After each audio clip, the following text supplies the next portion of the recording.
Hi friends, ఈ video నచ్చినట్లయితే like చేయండి, సబ్స్క్రైబ్ చేయండి. విష్ణు దగ్గరికి వాళ్ళ అమ్మ వచ్చి, నాన్న నీకు ఇప్పుడు ఎలా ఉంది? బాగానే ఉంది కదా? నీకు ఇలా అవ్వడం నాకు చాలా బాధగా ఉంది. ఇదిగో గుడికి వెళ్ళి ప్రసాదం నీకోసమే తీసుకొని వచ్చాను అని చెప్పేసి మాట్లాడుతూ ఉంటుంది. ఇంతలో అక్కడికి వరలక్ష్మి అయితే వస్తూ ఉంటుంది. తన చేతిలో పాయిజన్ బాటిల్ తీసుకొని ఆ ప్రసాదంలో కలుపుతూ ఉంటుంది.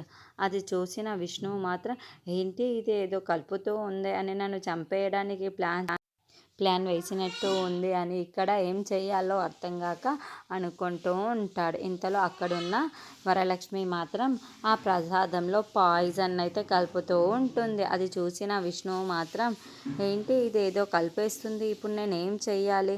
ఎలా ఉండాలి? బయట పడలేను, ఉండలేను, ఇప్పుడు ఏం చెయ్యాలో నాకు అర్థం కావటం లేదు, అయ్యయ్యో అని చెప్పేసి అనుకుంటూ ఉంటాడు. ఇంతలో అక్కడున్న వరలక్ష్మి మాత్రం, ఇప్పుడు ఏం చేస్తాడో నేను చూస్తాను, ఎలా బయటపడతాడో, భయపడకుండా ఉంటాడో నేను చూస్తాను అని చెప్పేసి అనుకుంటూ ఉంటుంది. ఇంతలో అక్కడున్న వాళ్ళ అమ్మ మాత్రం, నాన్న నీకోసమే ప్రసాదం తీసుకొని వచ్చాను, తిను నాన్న అని చెప్పేసి అంటూ ఉంటుంది. ఆ మాటలకి అక్కడున్న విష్ణువు మాత్రం, అయ్యో ఇప్పుడు ఏం చెప్పాలనో అర్థం కావటం లేదే అని చెప్పేసి ఆ ప్రసాదాన్ని తింటూ ఉంటాడు. ఇంతలో అక్కడున్న విష్ణువు మాత్రం, అయ్యయ్యో ఏం జరుగుతుందో ఏమో, నాకు నిజంగానే ఏదైనా జరిగిపోతుందో ఏమో అని చెప్పేసి చాలా భయపడుతూ అది తింటూ ఉంటాడు.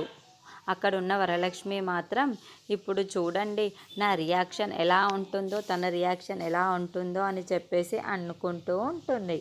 ఇంతలో అక్కడున్న వాళ్ళ అమ్మ మాత్రం, తిను నాన్న తిను, ప్రసాదాన్ని తింటే నీకు దేవుడు అంతా మంచే చెప్పుతాడు అని చెప్పేసి అంటూ ఉంటుంది. ఆ మాటలు వినగానే అక్కడున్న విష్ణువు మాత్రం ఒక్కసారిగా షాక్ అయిపోతూ ఉంటాడు.